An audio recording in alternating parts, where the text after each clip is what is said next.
Oke, kita lanjutkan kajian pembahasan kita terkait masalah sekarang riba ya.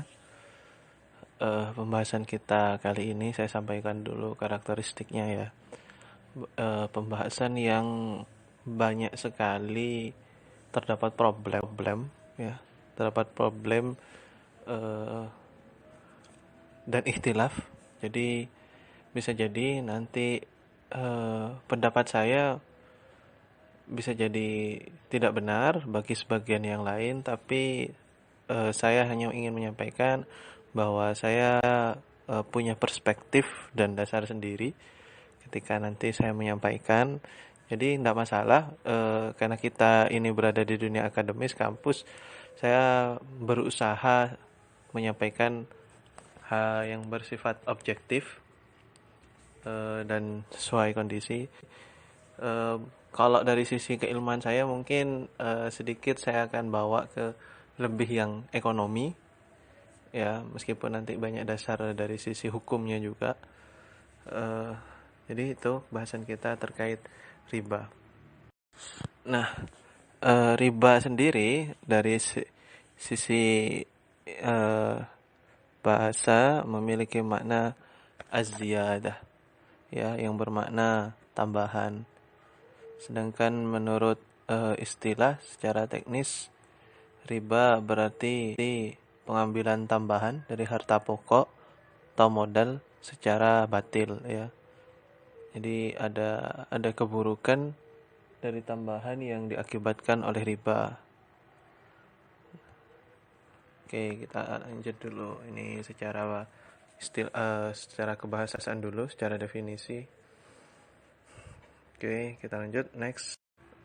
Nah, pertama saya akan membahas dari salah satu pusat peradaban paling tua ya, di dunia, yang tradisi keilmuannya dapat direkam ya, yang dapat direkam ya, tulisannya dapat direkam, yang paling tua itu Yunani. Bukan kemudian Yunani merupakan satu-satunya peradaban yang maju pada waktu itu, peradaban yang lain tidak terrekod ya, lebih kepada tidak terrekod dan tidak terdokumentasi di masa Yunani yang setara dengan masa Yunani zamannya. Jadi menurut filsuf Yunani ya, ini pertama Plato, bacanya Plato ya, jangan baca Plato, yaitu nah waktu itu membahasakannya bunga ya, membahasakannya bunga. Eh, Riba ini kan dikenal istilahnya oleh Islam ya, istilahnya ya. Jadi dia mengistilahkan bunga ya. Plato mengatakan bunga menyebabkan perpecahan dan perasaan tidak puas dalam masyarakat. Yang kedua, bunga merupakan alat golongan kaya untuk mengeksploitasi golongan miskin. Setelah masa Plato, datanglah kemudian masa muridnya ya, Aristoteles. Fungsi uang adalah sebagai alat tukar, medium of exchange, ya istilah kita sekarang, bukan alat menghasilkan tambahan melalui bunga. Nah, di sini istilah riba yang berarti lahirnya uang dari uang ya. Riba ini saya kurang tahu ya di sana karena saya bukan ahli bahasa Yunani ya. Diterjemahkan dalam makna riba ya. Diterapkan kepada pengembangbiakan uang karena bagi keturunan dari orang tua. Dibanding dengan semua cara mendapatkan uang, cara seperti ini adalah cara yang paling tidak alami. Jadi menurut Aristoteles itu cara yang ya memang rekayasa ya dengan bentuk riba ini. Oke, itu menurut Yunani, filsuf Yunani. Ya, selanjutnya, nah peradaban yang secara kronologis berada setelah Yunani ya, yaitu Yahudi ya, secara kronologis ya. Di situ dijelaskan di dalam ada beberapa eh, kitab di situ ya yang dimiliki oleh orang Yahudi. Jadi di situ adalah kitab Exodus ya. Saya nggak tahu istilah Keluaran 2225 ini sepertinya adalah ayat ya, ayat dan eh, surat ke di situ dikatakan, jika engkau minjamkan uang kepada salah seorang umatku, orang yang miskin di antaramu, maka janganlah engkau berlaku sebagai penagih hutang terhadap dia, janganlah kau membebankan bunga terhadapnya. Yang kedua, janganlah engkau membungakan uang kepada saudaramu, baik uang maupun bahan makanan atau apapun yang dapat dibungakan. Di kitab Leviticus, ya, janganlah engkau mengambil bunga, uang, atau riba darinya, melainkan engkau harus takut akan Allahmu. Ya, entah Allah atau Allah nih bacanya, karena Yahudi ya, saya juga nggak tahu orang Yahudi nyebutnya apa. Supaya saudaramu bisa hidup di antaramu, janganlah engkau memberi uangmu kepadanya dengan meminta bunga, juga makananmu janganlah kau berikan dengan meminta riba. Cintailah musuhmu dan janganlah minjamkan kepada mereka dan berharap untuk mendapatkan suatu. Jadi memang agama-agama di dunia itu sebenarnya pada dasarnya mengajarkan kedamaian ya. Oke, kita lanjut menurut berikutnya. Nah, selanjutnya ini menurut kitabnya dulu ya. Kitabnya dulu, di situ ada surat Lukas ya. Saya nggak tahu ya. Ini memang saya pernah membaca ya dan dapat penjelasan dari seseorang ya, dari seorang dosen saya dahulunya. Jadi dikatakan memang kitab yang sekarang kita kenal Bible itu banyak versi ya. Jadi kalau di sini surat Lukas, di versi yang lain nggak surat Lukas, nggak tahu juga saya. Bisa jadi nggak ada, bisa jadi ada. Ini salah satu ya ayat di dalam surat Lukas ya.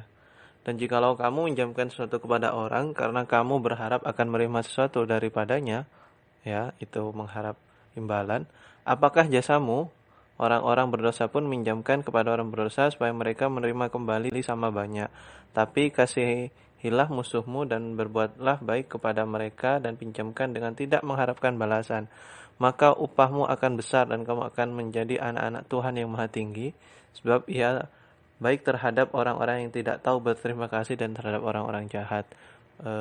Menyinggung sifat Tuhan ya, Tuhannya mereka. Karena tidak disebutkan secara jelas, timbul berbagai tanggapan dan tafsiran tentang boleh tidaknya melakukan praktek pembungaan. Ya, pandangan para sarjana Kristen terhadap praktek pembungaan terbagi pada 3 periode, yaitu pandangan pendeta awal, para sarjana Kristen, dan para reformis Kristen. Jadi ada beberapa pandangan. Nah, saya jelaskan salah satu pandangannya ya di slide berikutnya. Oke, saya jelaskan. Jadi riba menurut salah satu masa ya, pandangan para sarjana Kristen. Jadi saya tidak perpanjang ya, karena ya ngapain kita belajar. Jadi saya ingin saya tampakkan ya, ingin sampaikan sama Anda bahwa di dalam agama yang lain itu juga membahas istilahnya bunga. Tapi kalau istilah riba secara tulisan, secara murni itu di bawah Islam. Cuma di situ hanyalah terjemahan ya, karena saya nggak tahu juga bahasa Yunani, dan kalau Yahudi itu pakainya bahasa Ibrani. Di situ hanyalah terjemahan ya. Menurut pandangan para sarjana Kristen pada abad 12 sampai 15, di situ tokoh-tokohnya sudah ada. Yang paling terkenal ada Santo Thomas Aquinas ya. Di situ bunga dibedakan menjadi interest dan usury. Niat atau perbuatan untuk mendapatkan keuntungan dengan memberikan pinjaman ada suatu dosa yang bertentangan dengan konsep keadilan. Mengambil bunga dari pinjaman diperbolehkan, namun haram atau tidak tergantung niat memberi hutang. Nah, ini mungkin istilahnya ulamanya ya, ulamanya orang Kristen mengatakan bahwa tergantung niat juga ya. Ini pandangan Kristen, para sarjana Kristen. Oke, kita lanjut. Nah, sekarang kita menginjak terhadap pembahasan riba menurut Islam. Jadi sebenarnya ya tidak ada ikhtilaf ulama ya, tidak ada ikhtilaf ulama terkait riba itu haram atau tidak. Semua ulama sepakat karena di situ sudah jelas ayatnya ya, secara tekstual ya, bahwa riba itu diidentikan dengan analogi perbuatan buruk ya, di berbagai ayat di Al-Qur'an demikian. Jadi tidak ada istilah ulama bahwa riba itu sebenarnya merupakan perbuatan yang haram. Oke, langsung saja. Oke, kita lanjutkan. Jadi ini eh, hebatnya ajaran Islam ya, termasuk di dalam konsep dakwah ya, kita harus menganut konsep, ada beberapa konsep yang secara perlahan-lahan ya, pengharaman riba sendiri secara perlahan-lahan ya. Ada beberapa ajaran juga diturunkannya secara bertahap, tidak secara langsung jebret. Jadi sama dengan orang berubah, berproses, belajar itu adalah secara perlahan. Jadi tidak bisa hasilnya instan ya. Jadi kalau di terkait ayat tentang riba ya ada 4 tahap ya. Di situ tahap pertama menolak anggapan bahwa pinjaman riba pada dohirnya menolong mereka yang memerlukan sebagai suatu perbuatan mendekati atau takarrub kepada Allah. Jadi pada masa itu ya, ini kaitannya sama asbabun nuzul, seakan-akan orang tuh yang meminjamkan uang tuh membantu ya dengan riba ya, dengan riba. Situ pertama adalah dari surat Ar-Rum 39, wa ma ataitum mir riba liyarbu fi amwalin nas wala yarbu indallah, dan seterusnya ya. Jadi ayatnya seperti itu tuh, Rum ayat 39. Oke, lanjut. Nah, pada tahap kedua ya, riba digambarkan sebagai suatu yang buruk dan balasan yang keras kepada orang Yahudi bagi yang memakan riba. Ya, di situ surat An-Nisa ayat 160 161. Jadi tahap kedua ya, sudah mulai itu ditambahkan bahwa itu buruk ya loh. Di situ maka disebabkan kezaliman orang Yahudi kami haramkan atas mereka makan makanan yang baik yang dahulunya dihalalkan mereka, dan karena mereka banyak menghalangi manusia dari jalan Allah dan disebabkan mereka memakan riba. Ini diidentikan dengan perbuatan orang Yahudi yang akan mendapatkan balasan keras. Jadi seperti itu. Oke, lanjut. Oke, di tahap ketiga sudah pada tahapan mengharamkan ya, terutama terhadap sesuatu yang berlipat ganda. Di situ ada di Ali Imran, ya ayyuhalladzina amanu la ta'kulu riba adhafan mudha'afah. Ayatnya itu di Ali Imran 130. Jadi di situ memang ya ada keterangannya bahwa memang pada waktu itu sebabkan riba itu banyak sekali terjadi di masyarakat ya. Sudah padahal waktu itu ayat tentang riba ini lagi bertahap ya turunnya ya. Oke, langsung tahap keempat ya, tahap terakhir. Tahap terakhir yaitu ayat riba dengan Allah Subhanahu wa taala dengan jelas sekali mengharamkan segala jenis tambahan yang diambil dari pinjaman. Jadi tidak terkecuali ya. Kalau tadi hanya sekedar bukan hanya perintah haramnya, dan kalau yang tahap terakhir ini semua jenis riba ya. Jadi langsung digeneralisir. Situ dijelaskan ya di surat Al-Baqarah 278 dan 279 terkait keterangan semua segala jenis riba. Nah, selanjutnya menurut hadis ya, keterangan dari hadis terkait riba. Oke, lanjut next, kita cepat saja. Saya menyajikan dua riwayat hadis ya. Situ salah satu diriwayatkan oleh Samura bin Jundab bahwa Rasulullah SAW sabda, malam tadi aku bermimpi telah datang dua orang dan membawaku tanah suci. Dalam perjalanan sampailah kami ke suatu sungai darah di mana di dalamnya seorang laki-laki. Di pinggir sungai tersebut berdiri seorang laki-laki lain dengan batu di tangannya.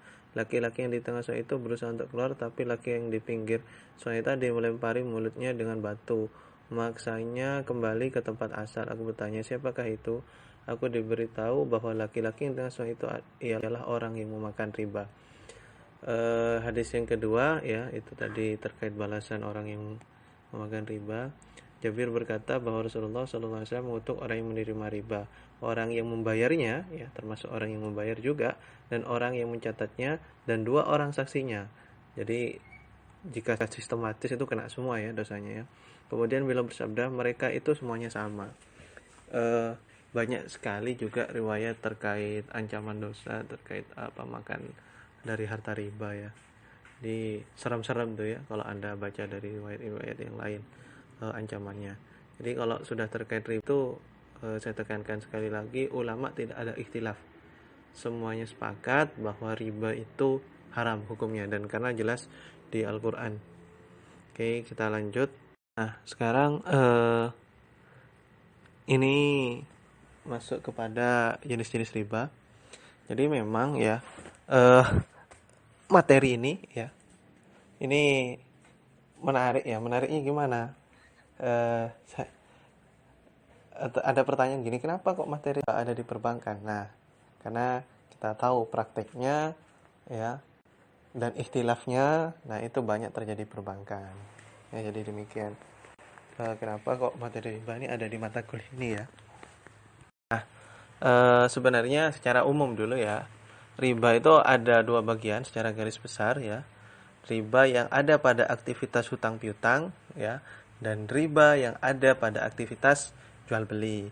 Nah, di sini sebenarnya berkembang lagi ya. Saya pernah baca beberapa artikel, tapi saya sampaikan sama Anda ya. Ini yang dasar-dasar saja dulu. Saya pernah baca jenis-jenis riba lebih banyak lagi daripada apa yang saya sampaikan. Cuma yang penting nanti ketika Anda ketemu, ini dasarnya ini dari dua jenis riba secara garis besar. Di dalam hutang piutang ada terbagi lagi, ada dua jenis ya, riba qard ya dan riba jahiliyah. Di situ dijelaskan bahwa riba qard ya suatu manfaat atau tingkat kelebihan tertentu disyaratkan terhadap yang berhutang, muqtarid. Ya udah, kamu mau minjam 50, bayar 75.000. Nah, itu riba qard. Sedangkan riba jahiliyah, hutang dibayar lebih dari pokoknya karena si peminjam tidak mampu membayar hutangnya pada waktu yang ditetapkan. Ini kena penalti ya, atau bahasa lain kena denda. Waktu bayarnya tanggal 5, ternyata dia nggak punya uang, bayarnya tanggal 7. Nah, di situ kena denda. Nah, disitulah ribanya ada di situ ya. Oke, kita lanjut kepada jenis riba. Nah, yang kedua kita bahas terkait riba di dalam jual beli ya. Pertukaran antara barang-barang yang sejenis ya dengan kadar atau takaran berbeda dengan yang dipertukarkan termasuk dalam jenis barang ribawi. Nah, sebenarnya nah ini barang ribawi itu sebenarnya ada hadisnya ya. Nanti kita bahas secara spesifik terkait tafsiran hadis dari Rasulullah. Ada 7 jenis makanan ya, barang ribawi, dan kemudian itu kemudian menjadi dasar para ulama fikih untuk mengkategorikan ya, mengilatkan ya, ini barang ini sama dengan jenis barang yang sesuai hadis. Jadi diambil dasar dalam penentuan barang-barang ribawi yang lainnya. Nah, yang kedua adalah riba nasi'ah. Di situ penangguhan penyerahan atau penerimaan jenis barang ribawi dengan jenis barang ribawi lainnya. Ya, konsep time value of money merupakan kembangan dari teori-teori bunga yang ada, theory of interest, dari berbagai pandangan para ekonom kapitalis panjang masa. Jadi karena ya barang itu berkembang itu maksudnya fluktuatif. Ada yang jenis barang yang semakin naik, ada jenis barang yang nilainya turun. Jadi gara-gara penundaan penyerahan barang di dalam transaksi jual beli, nah di situ ada yang memanfaatkan itu sehingga disebut dengan riba nasi'ah di situ. Oke. Nah, ini analoginya yang digunakan oleh banyak ekonom ya, kapitalis ya. Di situ coba Anda baca ya. Dalam Classical Theory of Interest, tokoh yang sangat terkenal ya ini ya, Adam Smith dan David Ricardo, mereka berpendapat bahwa bunga merupakan kompensasi ya. Bunga itu adalah kompensasi yang dibayarkan kepada peminjam kepada si pemberi pinjaman sebagai balas jasa. Jadi ketika minjam uang tuh harus balas jasa yang diperoleh dari uang yang dipinjamkan tersebut. Jadi konteksnya ini produktif ya. Jika uang yang dimanfaatkan untuk usaha dapat menghasilkan ya, jadi maka demikian jika digunakan untuk pinjaman. Nah, makanya kan ada ikhtilaf ulama yang mengatakan, oh kalau konsumtif itu riba, kalau produktif itu enggak riba. Nah, sebenarnya di sini yang produktif itu juga ada potensi untuk mengeksploitasi ya, yang meminjam ya, si borrower ya, si borrower. Jadi di situ berbahayanya riba ya. Jadi susah untuk melepas nanti ya, sampai kapanpun. Jadi kalau Anda bisa renungkan sendiri ya, kalau Anda pinjam ya, pinjam uang, katakanlah 5 juta, eh, Anda harus diwajibkan untuk mengembalikan 10 juta ya. Katakanlah ini uang ini untuk modal usaha. Pinjam 5 juta, kembalikan 10 juta. Nah, pertanyaan saya, nah ini yang eksploitatif.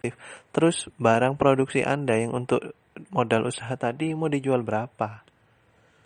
Ketika Anda harus mengembalikan pinjaman 5 juta beserta pokoknya nanti dikembalikan 10 juta. Nah, apa yang akan terjadi? Apakah Anda akan berlangsung usahanya? Nah, itu berbahayanya. Nah, ini yang kedua ya. Yang kedua, cara berpikirnya ekonom konven ya. Di situ ada namanya Bom-Bawek ya. Ini orang Austria. Jadi orang akan merasa senang dengan barang yang ada sekarang daripada barang yang akan diperoleh masa yang akan datang. Jadi ketika saya punya uang 100.000, saya lebih senang 100.000 sekarang daripada 100.000 yang akan datang. Jadi ketika dipinjam harus ada kompensasi dong. Nah, gitu ya. Makanya di situ produktivitas marginal dari barang sekarang harusnya lebih besar dibanding produktivitas marginal barang untuk masa yang akan datang. Padahal kita tahu bahwa produktivitas marginal itu bisa saja di masa yang akan datang lebih tinggi juga daripada produktivitas marginal sekarang. Atau begitu juga sebaliknya, produktivitas marginal sekarang bisa jadi lebih rendah daripada produktivitas di masa yang akan datang atau bisa jadi lebih tinggi. Nah, itu yang disebut dengan time teori ya, time preference ya, time preference theory. Nah, ini dari sudut pandang ekonom konven. Nah, sekarang ya, ini dari sudut pandang hukumnya setelah ini ya. Nah, sekarang dari sudut pandang ya, riba menurut 4 madhab fikih. Sekarang akan kita perbandingkan ya. Oke, langsung next. Dari hadis ya, 7 barang ya yang berdasarkan hadis, yaitu emas, perak, bur, syair, kurma, anggur kering dan garam ya. Namun mereka berselisih. Ya, ini 4 madhab besar sebenarnya. Ini 4 madhab besar sebenarnya, madhab itu ada banyak sekali ya. Cuma 4 madhab besar ya bintangnya ya dari 4 madhab ini. Di dalam kategori riba fadl ya, menurut madhab Hanafi, jadi 7 barang itu berlaku terhadap barang-barang yang ditimbang atau ditakar. Nah, menurut riba nasi'ah, salah satu dari 2 ilat adalah riba fadl di antara 7 barang tadi. Nah, dari madhab Maliki ya, sebagai dari 7 barang itu merupakan bahan makanan. Ya, jadi dia akan terjadi riba karena dia adalah bahan makanan. Jadi bahan makanan yang lain itu jika terjadi tambahan itu juga disebut dengan riba. Untuk emas dan perak karena sumurnya sebagai pemantau harga barang-barang, termasuk uang. Nah, ini ilatnya dari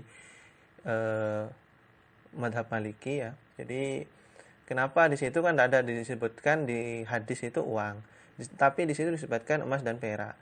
Masalahnya pada masa itu emas dan perak adalah alat cerminan dari harga barang.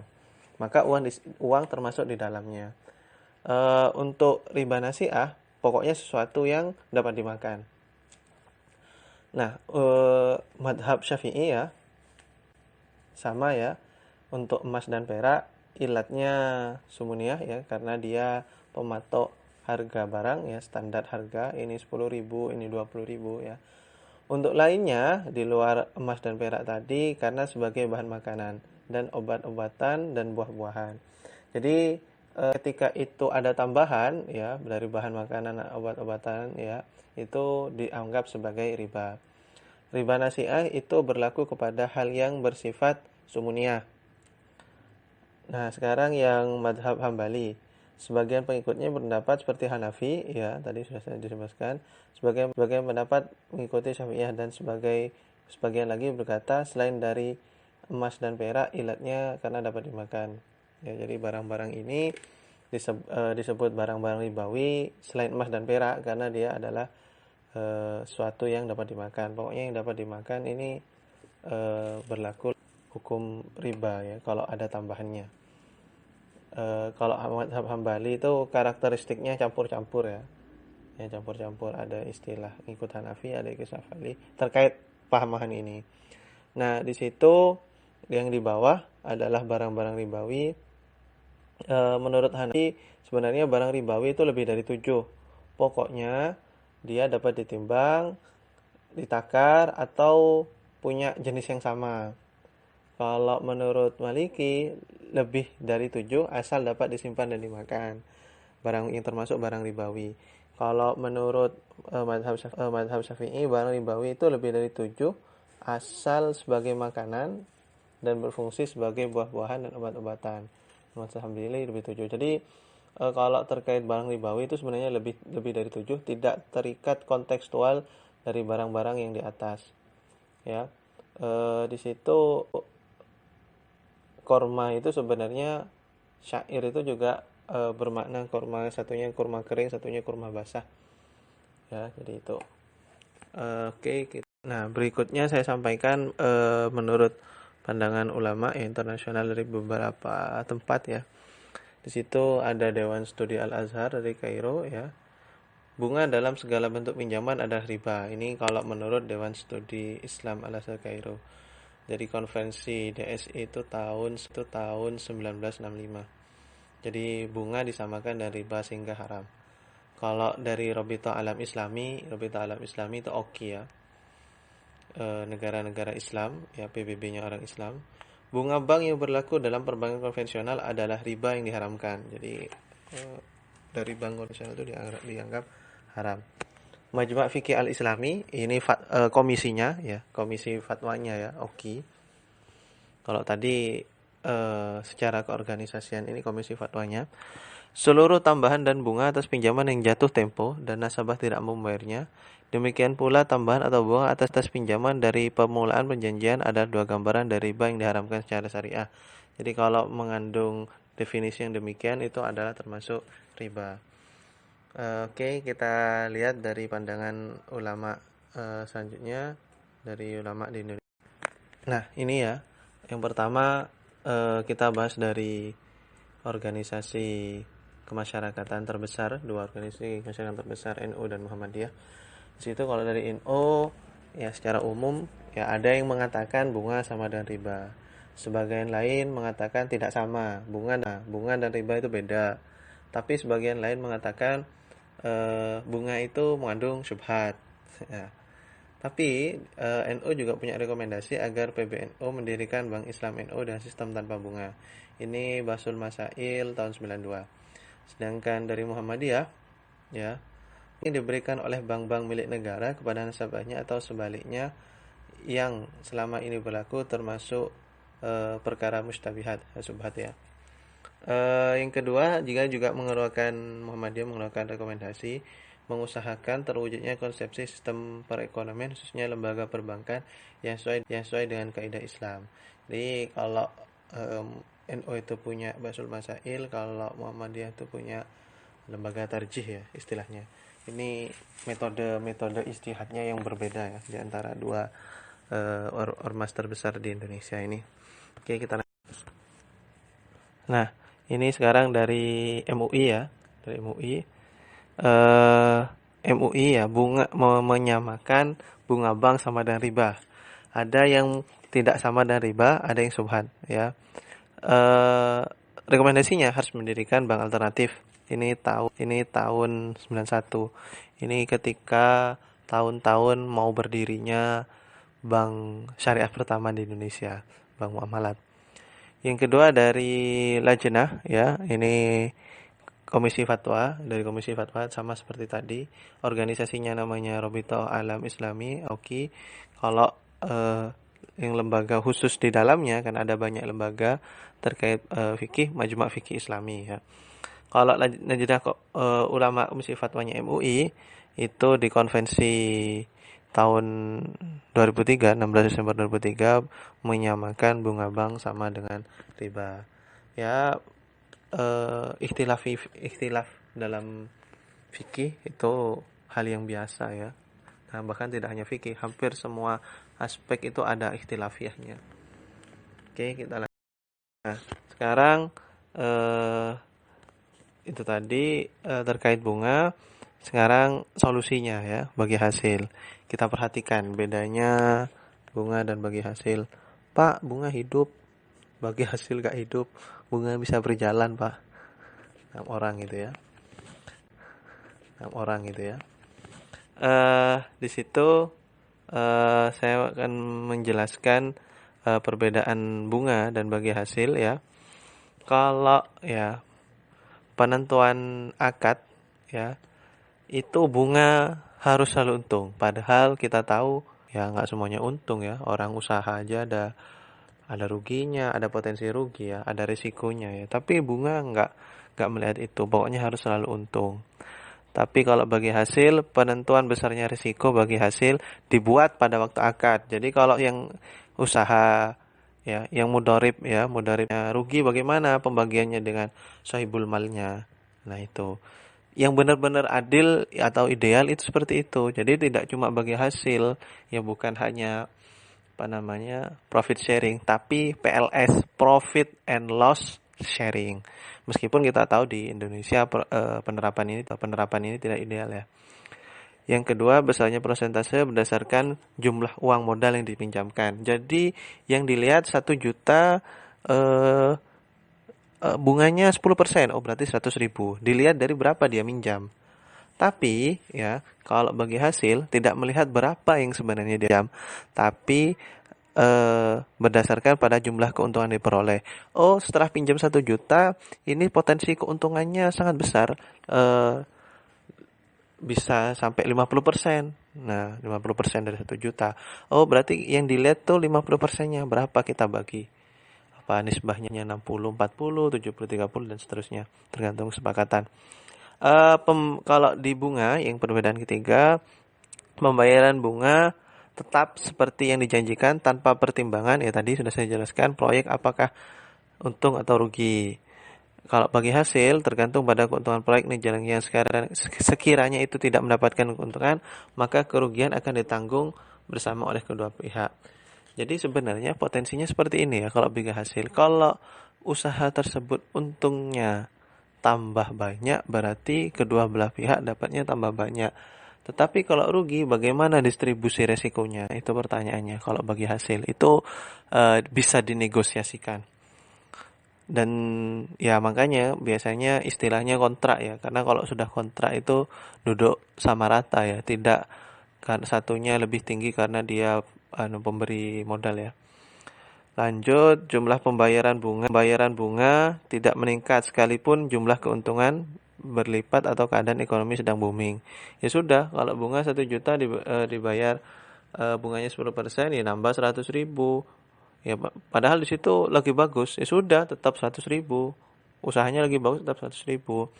Nah, ini tadi yang saya pembagian laba meningkat sesuai dengan peningkatan jumlah pendapatan. Eksistensi bunga dilakukan kalau tidak dikecam oleh semua agama termasuk Islam. Tadi sudah kita bahas. Yang terakhir tidak ada yang meragukan keuntungan bagi hasil. Ya, jadi aspek kelayakan bisnis itu penting di dalam teori penentuan bagi hasil ya. Oke, ini saja. Kita bisa mulai